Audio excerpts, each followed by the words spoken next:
Então essa questão da globalização com a comunicação, ela também se cruza de forma que às vezes você não tem um controle. Não, com certeza. É aquela questão, né, da própria gestão 4.0, tudo 4.0, no fim das contas, a gente não tá mudando os conceitos são os mesmos, né, a base é a mesma, só que a sociedade vai evoluindo, e a gente precisa evoluir tudo com a sociedade, né.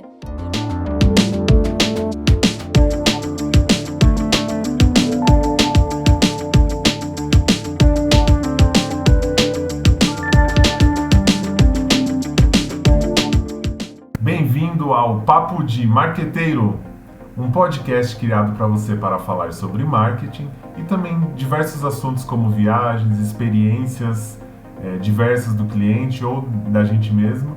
E eu sou o Ricardo, curioso na área das artes e empreendedor na área digital. Fala galera, aqui é a Daniela, sou empreendedora no marketing digital também, tenho alguns hobbies aí, atuo como musicista e fotógrafa, e hoje então a gente vai falar sobre o que nesse podcast, Rick? Nós vamos falar hoje do marketing 4.0. Esses conceitos são feitos aí por Kotler e os parceiros que ele vem criando, e ele cria esse conceito aí já desde mais ou menos 1950, que ele vem passando pelo marketing 1.0, marketing 2.0, marketing 3.0 e o que a gente vai falar hoje que é o 4.0.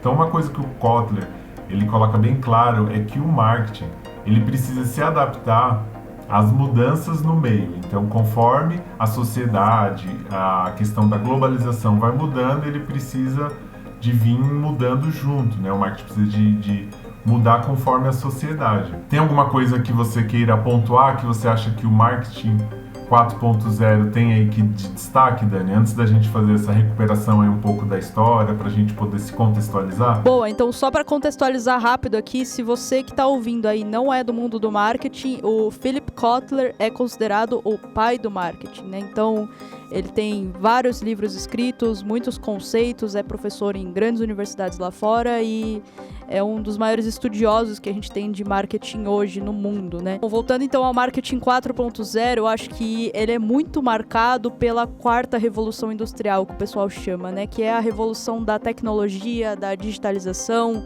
da automação industrial, né? Então, ele é muito pautado em conectividade, né? As pessoas estão cada vez mais conectadas, aí avanço de internet, novas tecnologias, e ele traz diversos desafios aqui para os profissionais de marketing, seja pela questão de mistura, né, entre mundo físico, mundo digital, como que eu lido com os clientes, qual que é a jornada que ele faz, qual que é o caminho que ele passa ali, né, pela jornada dele. Então, acho que tem bastante coisa legal que a gente pode abordar no quesito marketing 4.0. Então, vamos lá. A Dani deu esse panorama do 4.0, que seria a conectividade. Então vamos voltar um pouquinho lá no marketing 1.0. Então vamos lá, o que Kotler fala que seria o foco desse marketing? É na década de 1950, 60, o pós-guerra ali da Segunda Guerra Mundial, é a gestão de produto. É onde se desenvolve a linguagem dos 4Ps, que é o produto, praça, que seria o local, preço. E qual é o outro mesmo, Dani? Agora deu uma... Produto, praça, preço e promoção, que seria a parte de publicidade, né? E toda a parte de divulgação da marca. É isso aí. Então, no 1.0, a gente começa pensando no produto. É a era que o produto é o foco das empresas que queriam vender, que queriam distribuir aí tudo que ele produzia. Então, o produto era o foco. A gente tem uma mudança aí para o 2.0, onde já se começa a entender que o público... existe coisas específicas para cada público, então já se começa a segmentação, se começa a definição de mercado-alvo, posicionamento das empresas. Então esse marketing 2.0 ele está entre 1970 a 1980. Vem aí uma segunda onda que é o marketing 3.0, onde a gestão de marca é o importante. Então no 1.0 é o produto, no 2.0 já se começa a ser o cliente, e o 3.0 é a marca, onde você já começa a criar o conceito de marca e a questão de personificar a marca. Tendo esse panorama em vista aí que durante essas décadas se passou pelo produto como foco, depois o cliente como foco, e aí no 3.0 a marca, e assim, não é porque o próximo movimento acontece que o outro é deixado. Até no outro podcast a gente falou, não é porque hoje existe um online que o offline, que seria o mundo físico deixa de existir, as coisas têm que ir se intercalando, têm que ir se misturando. E tendo em vista também, como Kotler fala, que o marketing precisa evoluir conforme evolui a sociedade, então não é que um movimento cancela o outro, ele soma. Não, exatamente. Cada evolução, né, vai somando novas características, novos desafios. E acho que é muito importante ressaltar também que com a evolução do marketing não quer dizer que todas as empresas já estejam praticando marketing 3.0, 4.0, até o 5.0 que ele lançou recentemente, porque é uma coisa cíclica, né? A gente vai aprendendo, a gente vai crescendo, a gente vai se evoluindo. As empresas, elas precisam se adaptar, elas precisam mudar a cultura delas, né? Então é um processo longo. Eu acho que tem muitas empresas ainda existem empresas pautadas no 1.0, mas acho que são poucas. Mas acho que ainda tem muita empresa ali pautando no 2.0, né? Na questão da dor do cliente ali, não focando tanto na gestão de marca, no centrado ao humano, que é o 3.0, né? E acho que o 4.0 aqui ele tá vindo como um desafio bastante grande, principalmente agora na questão da pandemia, né? Que todo mundo precisou de fato ir pro digital e muitas empresas talvez não estivessem preparadas para isso. E se você pensar que na década de 90 é quando a internet começa a ganhar força no mundo de forma geral, que é onde o marketing 3.0 também cria essa força, que é o humano, a marca. Então ali já se começava a perceber que o mercado ia se movimentar de forma diferente. Por quê? Antigamente as pessoas se informavam, muito antigo, pelo rádio. Então veio a TV, então as pessoas começaram a consumir as informações através da TV e do rádio. Não se cancelou o rádio, como a gente vê até hoje. É lógico que a nova geração praticamente não escuta rádio, mas logo veio a TV. E da TV, lá para a década de 90, começou-se a internet. Então percebeu-se esse movimento que as pessoas começariam a ter informações fora desses canais. Então, hoje o cliente é muito mais informado, né? A internet trouxe essa característica para o mercado. A informação, as pessoas hoje conseguem ter acesso a informações muito mais fáceis. E aí, chegando hoje no que a gente tem das redes sociais, né? A informação, então, é muito facilitada. Não, total. Eu acho que o 3.0, ele já começa a trazer muito essa questão de marcas de nicho, né? Você começa a sair um pouco daquela questão das massas e um pouco mais pro nicho, pra comunidade. E isso se torna ainda mais forte no 4 quando a gente fala de conectividade, né? Porque as comunidades hoje são muito, muito fortes. E um ponto que o Kotler sempre ressalta é que a publicidade em si, os consumidores, eles estão acreditando menos na publicidade, né? E eles estão acreditando muito mais ali nos seus parceiros, né? Nos seus próximos. Então, é muito importante que a marca trabalhe, né? A gestão dela ali dentro das comunidades, aquela via de mão dupla entre marca e consumidor, né? Eu acho que isso é um grande diferencial que a gente tem no marketing 4.0. O Kotler comenta muito que é a questão que a gente vem vendo até em empresas, né? Até na questão hierárquica. A gente sai de modelos muito verticais, né? Muito hierarquizados, e a gente passa para modelos horizontais. Então a marca ali ela já está comunicando direto com o consumidor. Você tem uma via de mão dupla. Você não manda só informação para o consumidor, mas você também recebe, né? E isso passa a ser uma troca e o consumidor ele começa a ser muito mais ativo e muito mais participativo nas decisões da marca. Isso aí, com certeza. Você falando em comunidade e aí eu fazendo o link do que eu tinha falado anterior então vamos lá, a comunidade e o pensamento vertical horizontal. Então se você pega aquela época em que as pessoas só obtinham informação através do rádio e da TV, era muito vertical. E também tinha o jornal escrito. Então basicamente era o jornal escrito, o rádio e a TV.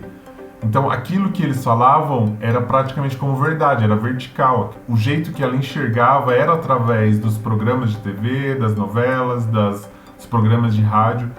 Com essa nova digitalização, e aí entrando esse conceito de comunidade expandido, né? Porque existiam comunidades também no offline. As pessoas sempre se reuniram ou de forma de clube, ou um esporte, ou a igreja, trazia esse senso de comunidade. Mas a rede social, ela ampliou de uma forma que existem guetos sociais na forma digitais. Hoje você tem o Facebook, você pode criar um grupo, no próprio Instagram, seguir pessoas diversas. Então, por exemplo, um influencer fala de um tema, outro de outro, e você ali no Twitter cria uma comunidade que vai falar de um assunto que às vezes nem é tão favorável a um influencer, mas é de um outro. Então, esse conceito de comunidade, de horizontalidade, ela ampliou muito com essa questão digital e que o Kotler fala, né?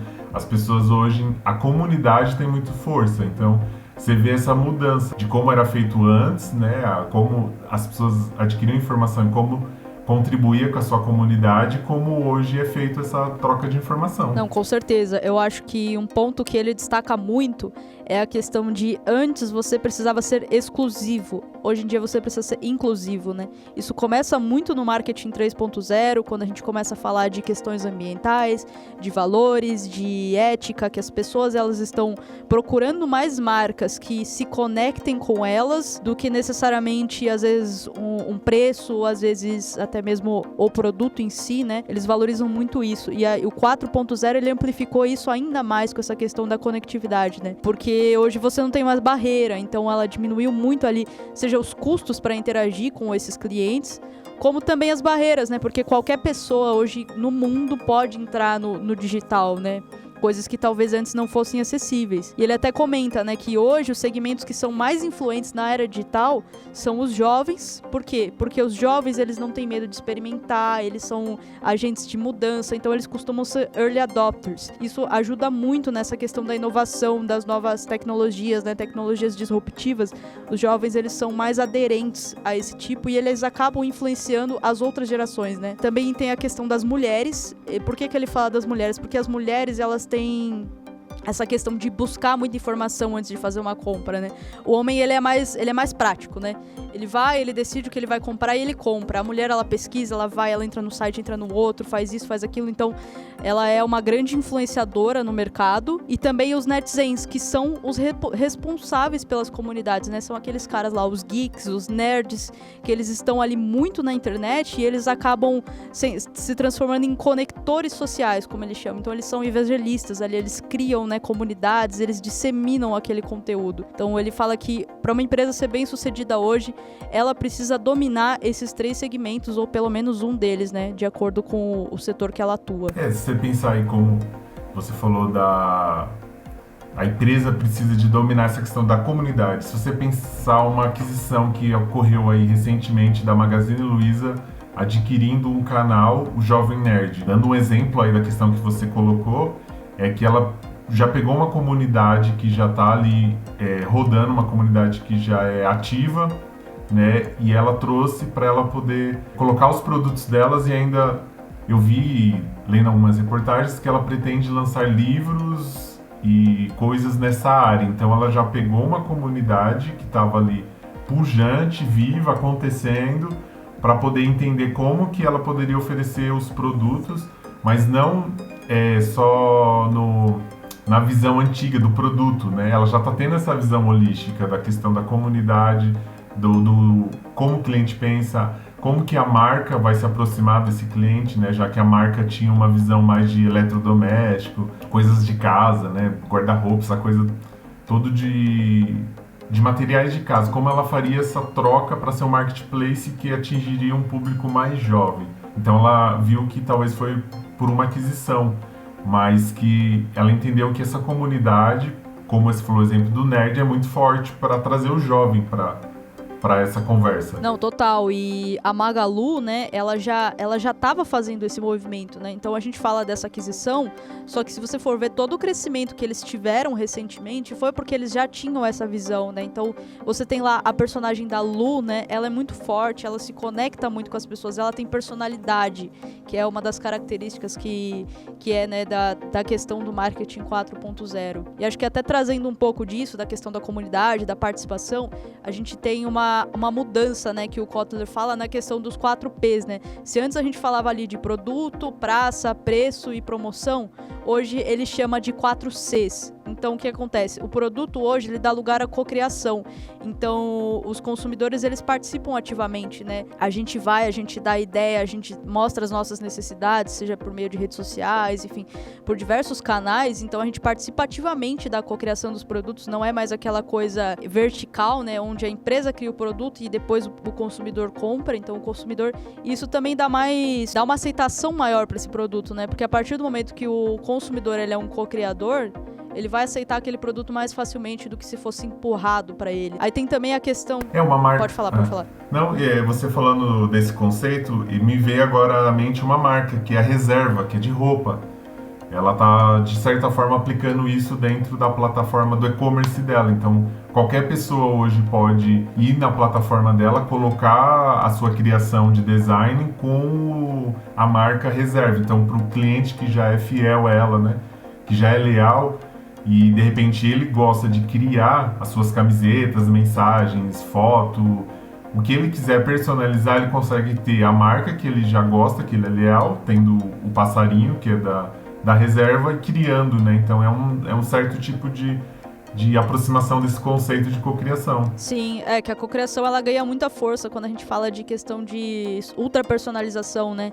Que é uma tendência que a gente tem também nos dias atuais, né? E aí, então, voltando, né, para os 4 Cs, o segundo C que a gente tem é o de currency, né, que seria moeda em português. E o que ele fala? Ele fala que a precificação antes ela era um preço único para todo mundo, né?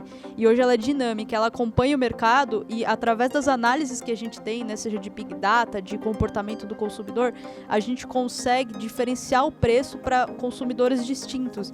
Então, às vezes eu entrei num site ali e eu quase comprei, mas não comprei, eles me mandam uma oferta porque eles sabem que de acordo com o meu perfil, se eles me mandarem um desconto, eu vou comprar.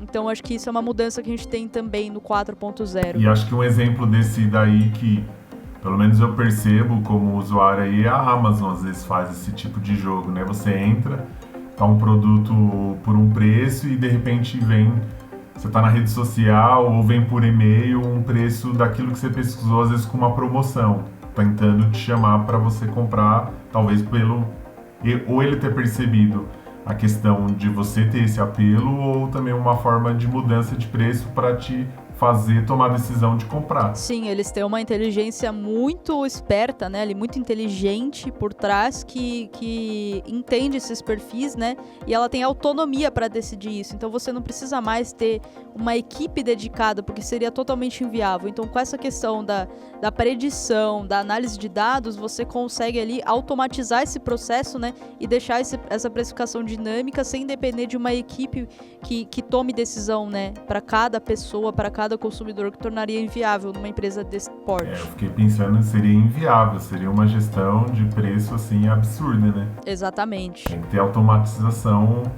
e aí o desenvolvimento de uma inteligência, né, uma inteligência artificial aí que dê conta, né? Sim. Os algoritmos hoje, né? Exatamente. Se muito se diz aí, os algoritmos. E aí os últimos 2 Cs, então, dos 4 Ps, vou falar deles de uma forma conjunta, porque eles se complementam, né? É a questão de communal activation, que seria ativação comunitária, e conversa.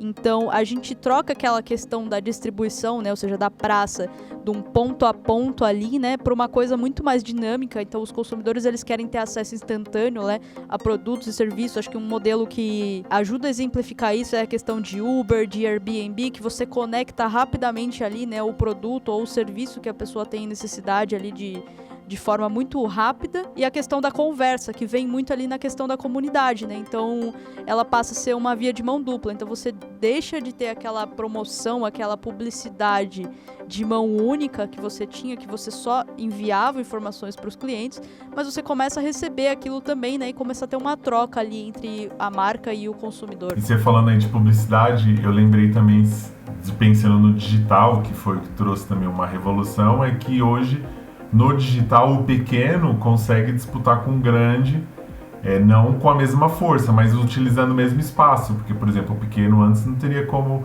comprar um espaço na TV, talvez no rádio, mas dependendo do programa também seria mais caro. E hoje você faz uma publicidade no Google, para a pessoa fazer uma pesquisa, ela vai te encontrar. Você faz uma publicidade no Instagram, a pessoa te encontra, você disputa, eu também, talvez você também pensando como usuário, a gente vê isso na nossa timeline. Passa propaganda de um grande e passa propaganda de alguém que é desconhecido, que talvez seja pequeno, mas que está tendo esse mesmo espaço. Então essa publicidade com essa tecnologia trouxe também, facilidade para os pequenos. Não, com certeza. Eu acho que até como a gente comentou no episódio anterior, né, é essa questão da barreira de entrada. A internet, ela tem uma barreira de entrada muito baixa, porque ela tem um valor baixo, né? Hoje em dia, você com R$10 por dia, você consegue anunciar na internet, coisa que há muitos anos atrás, se você precisasse colocar uma vinheta na TV, um anúncio no rádio, exigia um investimento muito alto, né? E a tecnologia também, ela traz um outro ponto que é muito interessante, que os seus concorrentes, eles não são mais unicamente do seu setor. Então, você começa a ver que os concorrentes, eles vêm de todos os setores. Grandes exemplos disso são o próprio Uber e Airbnb, que são empresas de tecnologia que hoje são concorrentes ali, né, do setor hoteleiro, do setor de turismo e do setor de transporte. Antes, o setor de transporte, ele só precisava se preocupar com o setor de transporte, né? E hoje não, você tem que estar de olho com tudo. E o setor de alimentação também, né? Exatamente. Que hoje eles também... Existe o iFood, mas se você pensar, o Uber já também tem o Uber Eats. Então ele também já acabou sendo... Ele era transporte, hoje ele também já está atuando no de alimentação. Sim. Então hoje as empresas, elas têm que estar ali com o radar delas, né, ligado ali para todos os setores, porque o teu concorrente, ele pode vir de qualquer lugar, né? E a gente tem até aquele caso lá da miopia em marketing, que é você estar muito atento àquilo que você vende. O que você vende não é o teu produto, muitas vezes. Que a gente tem os clássicos exemplos, né, de Kodak, de Blockbuster, que elas ficaram presas no produto e elas acabaram sendo engolidas por novas tecnologias, né, por novas empresas com modelos disruptivos que aparentemente pareciam não fazer sentido naquele momento. A própria Amazon também, para a época da Barnes, que era livros, né, que quando ela quebrou, fazendo frete gratuito. E essa miopia de marketing, se você pensar, ela ainda é muito presente e ela é da década de 60, quando o cara escreveu o artigo que ele falou, né, você não vende transporte de trem, você vende... Quer dizer, você não vende só o frete de transporte, você vende a facilidade para o seu cliente. O transporte, ele transcende o que você vende. Então, por exemplo, na própria comida, você não vende um prato em si, você vende a experiência do cliente, comer aquela comida, se está quente, o sabor, o ambiente. Então, você tem que entender que não é só o produto. Se você pensar, é a evolução, porque o marketing 1.0, todo mundo era focado no produto, que realmente é onde recai quando o cara escreveu esse artigo, né? Sim. É cíclico, é como o Kotler falou. Na verdade, você tem que estar sempre observando o meio. Você tem que estar... O marketing, ele vai se adaptar conforme o meio estiver andando, como as coisas estiverem fluindo, né? A globalização trouxe uma influência muito grande. Se a gente pensar o tema que é hoje, a pandemia, não tem a ver muito com o marketing, mas se você pensar que tiveram outras pandemias no mundo, como a espanhola, mas ela não teve a proporção que teve essa por conta da globalização, da movimentação com aviões. Então, se você pensar essa globalização em termos de marketing, então às vezes você tem acesso a uma marca que não... Assim, você tem acesso à marca, mas você não vai ter acesso ao produto dela. Um exemplo que eu vi esses dias numa rede social é que está tendo a Eurocopa agora. E um dos patrocinadores da Eurocopa é a Vivo EPS, que é uma empresa chinesa de telefonia. O brasileiro que está assistindo o jogo aqui pelo Brasil, pelos canais do Brasil, ele vai ver a Vivo, ele vai achar que é uma propaganda da Vivo brasileira, mas na verdade é a Vivo chinesa. Então essa questão da globalização com a comunicação, ela também se cruza de forma que às vezes você não tem um controle. Não, com certeza. É aquela questão, né, da própria gestão 4.0, tudo 4.0, no fim das contas, a gente não tá mudando os conceitos são os mesmos, né, a base é a mesma, só que a sociedade vai evoluindo, e a gente precisa evoluir tudo com a sociedade, né, e acho que até o que a gente comentou anteriormente, lá no outro podcast, é justamente essa questão de, às vezes, algumas empresas, alguns setores, eles param no tempo, né, e eles não andam junto com a evolução. Por exemplo, que a gente tem, sei lá, setor de educação, que foi muito afetado pela pandemia, porque ele não estava evoluindo ali junto com a tecnologia, né? Ainda era muito incipiente essa adoção da tecnologia na educação. E vários outros setores, né? Então, acho que é muito importante você estar ligado às novas tendências, estar aberto, né, a adotá-las. E se você está chegando aqui, não conhece muito de marketing, às vezes também tem uma pouco de dificuldade de inglês, eu pensei agora que você usou o termo early adopter. Às vezes a pessoa não pode entender o que é isso, o que seria esse early adopter para português, porque às vezes ficou dentro do contexto, né, que o Kotler falou, Só pra gente trazer às vezes alguém aqui que também não entende muito inglês e não tem muito conhecimento do marketing, pra gente deixar mais claro aí. Não, claro, vamos lá. O Early Adopter, né, é aquele, como é que a gente poderia chamar? Talvez o cliente beta, aquele cliente que ele... Experimenta, né? Ele experimenta, ele não tem medo de conhecer o novo, de aderir a uma nova tecnologia, uma nova ferramenta.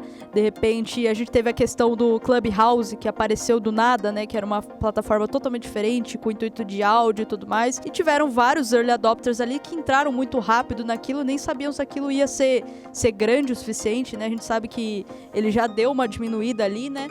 Mas o early adopter é aquele cara que realmente ele testa aquele produto primeiro, né? Ele testa, e esse cara que testa, ele tem grandes chances ali, né, de se tornar futuramente um advogado de marca, um defensor daquela marca, de recomendar para as outras pessoas. Por isso que é muito importante você estar ali muito próximo desse early adopter, e a comunidade, ela reforça muito isso, né?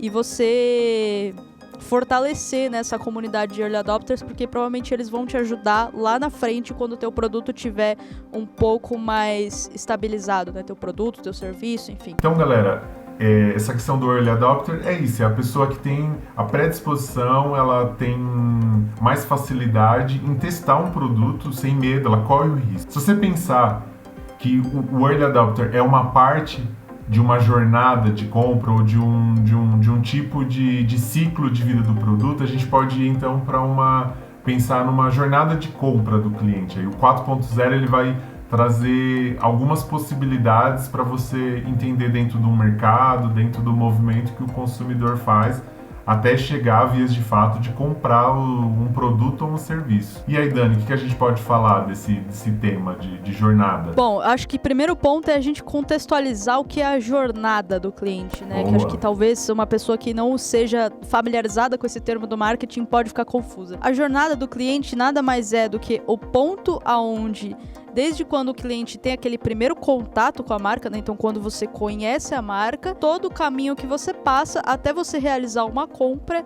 E a gente tem hoje, né? Muitas vezes a jornada, muitas empresas param ali, né, na compra, mas a gente entende que a jornada, principalmente na questão do 4.0, ela vai além da compra, que é a questão do upsell, do cross-sell, da recompra, né, de você comprar outras vezes, e também de você recomendar e defender a marca. Então, se a gente for elencar os pontos, a gente tem a parte de assimilação, ou seja, eu conheço a marca, né, eu já ouvi falar sobre ela.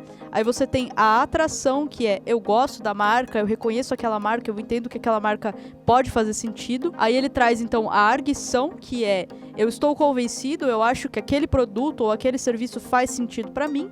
E por fim eu chego na ação, então, que é quando eu de fato compro aquele produto, né? Quando eu me inscrevo, enfim. Tem várias formas de você realizar essa ação dependendo do produto ou serviço oferecido. E por fim, então, a gente tem a questão que ele coloca da apologia, que é isso que eu comentei, que é a fase do pós-compra, que ela é muito importante hoje no cenário digital, né? Que é a questão de você recomendar a sua marca, de você defender ela ali nas comunidades, nas redes sociais, e você até mesmo continuar, né, recomprando ali, aumentando o que a gente chama de LTV ou Lifetime Value, que é o tempo de relacionamento ali que você tem com a marca, né, e o quanto você investe naquela marca, seja em tempo, seja financeiramente. Show. Acho que dentro desse tempo aí, dessa jornada que o cliente faz, acho que hoje o mais conhecido é o funil de vendas, né? Todo mundo, hoje, se você pesquisar em diversos sites sobre marketing digital, todo mundo está falando do funil de vendas, mas ele apresenta aí que existem outros formatos, outras formas com que o cliente faz essa jornada aí, né? Não é... Eu ia falar, né? Não, exatamente. Eu acho que essa foi assim, quando eu tava lendo, né, esse bichão aqui, o Marketing 4.0, foi a parte que foi mais assim, abriu minha mente, porque a gente, como estudiosos de marketing, pessoas que trabalham no mercado, a gente geralmente é apresentado sempre para aquele famoso desenhozinho do funil, né? Então você atrai, você considera, né? Você gera consideração ali, a pessoa tem interesse e você faz a compra. e aí talvez no final possa ter uma recompra, um advogado de marca. Mas o que ele traz é que esse é apenas um dos padrões de jornada que a gente tem dentro do mercado. Ele é muito comum ali em bens de consumo, duráveis e serviços, né? Então todo mundo passa por todas as etapas, ou seja, eu sou atraído, eu crio uma atenção, uma consideração, eu compro e futuramente eu recompro, mas eu passo por todas as fases. E o que ele fala é que alguns setores, os consumidores, eles não necessariamente passam por todos essas fases, nessas etapas, e não necessariamente na mesma ordem. Então ele traz aqui outros 3 exemplos, que seria maçaneta de porta, que acontece aqui. Aqui são... o nome é engraçado, né? Aqui são os clientes que eles têm um alto compromisso com a marca, mas eles têm pouquíssima curiosidade. Isso é uma característica de principalmente produtos de baixo valor agregado, então de questão de bens de consumo ali embalados, aquela compra de supermercado. Eu não penso muito... Commodities. Exato. Eu não penso muito para comprar, né? Eu vou no mercado e eu vou estar sujeito ali muito... Eu até tenho uma consideração de marca, eu tenho uma marca que eu prefiro, mas eu vou estar muito suscetível a trocar de marca se for conveniente, ou de repente com relação à disponibilidade que você tem ali no ponto de venda, né? É a questão a pessoa do orçamento da pessoa, então ela também, a disponibilidade de troca, se aquele produto tem a mesma função, que talvez ele até falar, não é tão bom quanto aquela marca que eu costumo comprar, mas... faz com que esse giro, essa troca, seja mais fáceis desses tipos de produto, né? Sim, e ele também não tem tanta curiosidade, né? Então, se tem 2 marcas lá, tem uma marca nova e uma marca que eu conheço, provavelmente eu vou comprar a que eu conheço. Porque eu não tenho aquela necessidade de conhecer uma marca nova, porque é uma coisa mais corriqueira, né? Uhum. Aí, então, qual que é o próximo ponto que ele traz, que eu acho que esse aqui abriu minha mente, porque eu já trabalhei nesse mercado, é a questão do peixinho dourado, que ele fala, que é muito comum ali em setores muito comoditizados e principalmente no mercado B2B, ou seja, business to business, né? Empresas que vendem para empresas. O que ele fala? Ele fala que aqui você tem uma curiosidade muito grande, você pesquisa muito, você analisa muitos fatores, né? Você pega opiniões de pessoas terceiras. E ele conta que a publicidade, ela não tem tanta influência nesse setor. Por quê?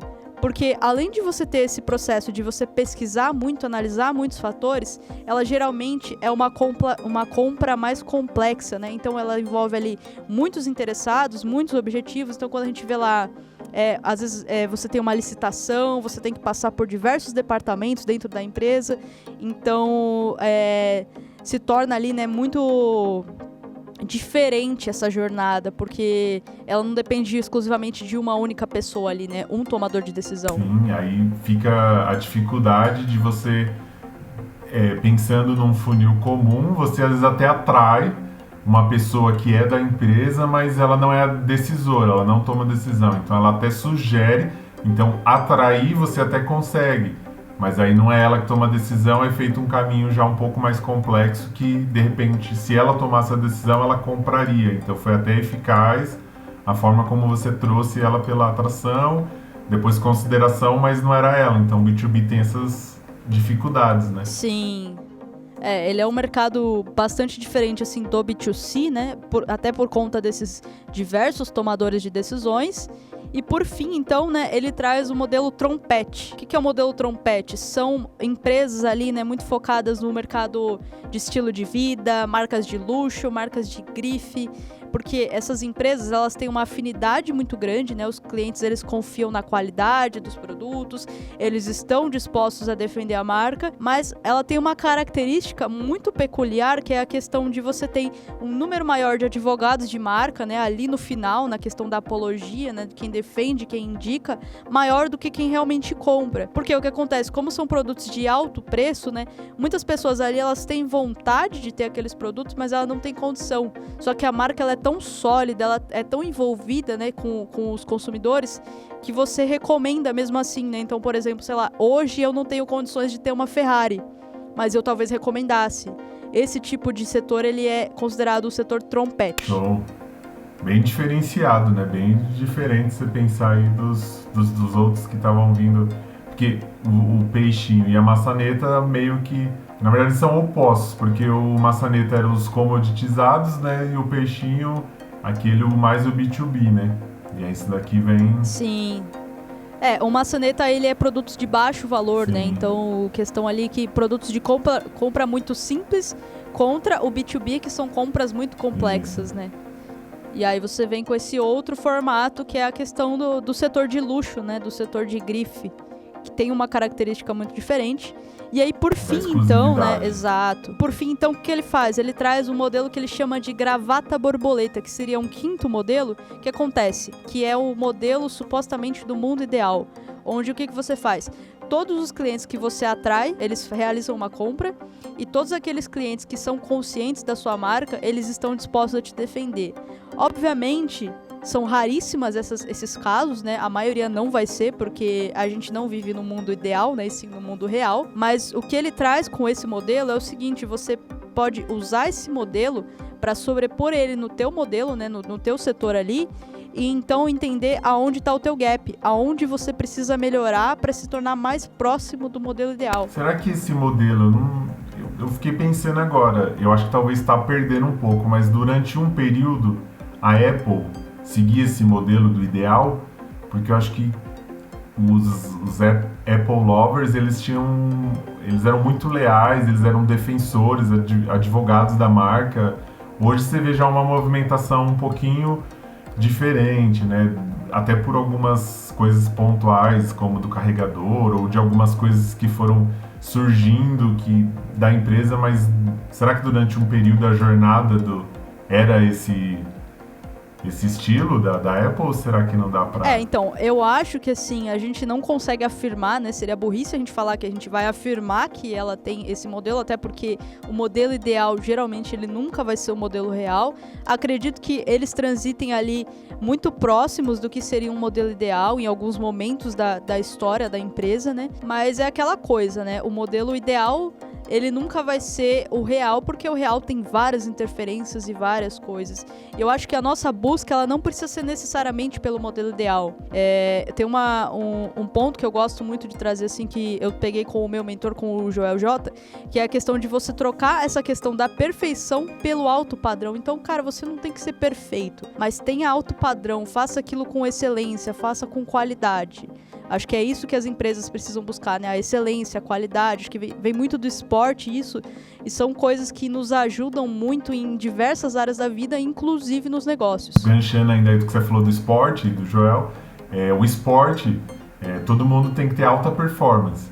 Só que naquele momento, um vai ser o campeão, um vai ser o do segundo e o outro vai ser o terceiro lugar. Não quer dizer que os três não fizeram alta performance e que o que foi primeiro foi o ideal, foi o perfeito. Às vezes ele nem bateu o recorde, por exemplo, usando essa linguagem do esporte para a gente trazer para a questão também do movimentação do cliente e de como a empresa pensa essa movimentação dentro do que ela produz ou do que ela oferece de serviço. Então nem sempre você vai oferecer o perfeito, mas tem que estar sempre na excelência, a alta performance do que a empresa pode entregar. Exatamente, acho que tem dois conceitos que ajudam muito a materializar isso, que é a questão da auto-performance e da alta performance. Então, a alta performance é você em relação aos outros, né? Então, é o teu resultado perante aos outros. Então, você ter excelência ali trazendo para o mercado, né? Você ter excelência perante os teus concorrentes. E tem a auto-performance, que é a sua própria performance, né? É você tá dando o teu melhor. Então, acho que, primeiramente, você precisa buscar a tua auto-performance, ou seja, você entregar o teu máximo com excelência, com qualidade, e aí a alta performance, ela vai ser uma consequência da sua auto-performance, né? Então, trazendo para o mercado, você tem que primeiro focar ali em trazer o melhor produto, o melhor serviço, aquele serviço de qualidade, de excelência, o melhor atendimento, e isso, consequentemente, vai começar a te trazer ali, então, uma alta performance dentro do mercado, né? Então, você vai começar a ser reconhecido, você vai ter mais clientes, você vai ter mais advogados de marca. Então, no fundo, a gente pode pegar conceitos de diversos mercados e, no fundo, eles se aplicam em tudo, né? É isso aí. Acho que é isso que a gente pode resumir aí do que hoje a gente colocou no nosso podcast do Marketing 4.0. Existem mais coisas que a gente possa comentar e talvez a gente até faça um vídeo, faça um podcast comentando um pouco mais e trazendo talvez um pouco mais de exemplos de algumas empresas. Mas você que é do profissional de marketing ou aquele que está pensando em entrar na área do marketing, ou no marketing digital, você pensar em como o marketing evoluiu e como ele se adaptou às mudanças do meio, do ambiente com que ele veio. O produto é importante? Até hoje é importante, mas ele não é mais só o foco. O cliente, como você entender o cliente, saber das nuances, saber que você pode segmentar por interesses, por diversas nuances que você perceber no cliente, depois vem para a marca. Como a marca vai criar uma personalidade para interagir com esse segmento ou com aquele nicho de mercado. Vai vendo que o marketing vem evoluindo e que hoje você tem que pensar em tudo isso de uma vez só. Exatamente, e acho que o ponto-chave aqui é sim, você tem que pensar em tudo isso, você tem que estar atento a tudo que está acontecendo no mercado, novas tecnologias, novas empresas, tecnologias disruptivas, ideias inovadoras, mas sobretudo entender que isso também é uma jornada, né? Então, se você pratica um marketing, 1.0 hoje, se você ainda está focado no produto, tudo bem. Você precisa evoluir, mas não tenta sair do 1 direto pro 4. Passa o caminho natural, né? Vai evoluindo junto com o seu produto, com a sua empresa, com o seu serviço, e vai oferecendo, né, uma melhor experiência ali pro seu cliente. Então, entra no digital, melhora a tua gestão de marca, mas faça o passo a passo, né? Porque às vezes se você quiser dar um passo muito grande, talvez você se perca no meio do caminho, né? Acho que acaba sendo uma grande dificuldade ali, né? Diversas empresas, diversos setores. Então, entenda, estude, conheça, aprenda os conceitos, entenda como que funciona, a questão de comunidade, de jornadas, de valores das empresas, né? De tudo. Mas vá adaptando, né? E mudando ali, né? De forma... Como que eu posso colocar? De forma progressiva. Então, não tenta mudar de uma vez. Eu acho que um ponto que eu gosto muito de trazer, assim, que me ajuda muito mudança de comportamento é gradual, né? Então, não vai querer sair do ponto A e ir pro ponto D de uma vez. Passa pelo B, pelo C e aí depois você chega no D. Eu acho que esse seria o ponto-chave para você não se perder, não se perca na sua jornada. Entenda, aprenda, estude e aplique. Mas vá ali, né? É aquela frase que o pessoal gosta muito de falar, né? Pense grande, comece pequeno, erre rápido e vai seguindo. Acho que é muito isso, né? Então, a gente agradece ao nosso podcast número 1. Se você quer saber mais sobre marketing e coisas afins como artes, acompanhe a gente pelo YouTube, pelas plataformas. Tem mais algum recado aí, Dani? Lembra de se inscrever no nosso canal se você estiver no YouTube, ou segue a gente se você estiver ouvindo em alguma plataforma digital, né? E também, como que a gente te encontra nas redes? É isso aí, hoje eu tô no Instagram como Ricardo Piton do Marketing. Se você quiser me procurar também, é @dani.tm. Encontra a gente lá, comenta o que você tá achando dos podcasts, comenta no YouTube, enfim, nas plataformas digitais você não tem como comentar, mas procura a gente, comenta, fala o que você tá achando, quais outros assuntos você quer ouvir, né? Os feedbacks são super bem-vindos. É isso aí. Valeu!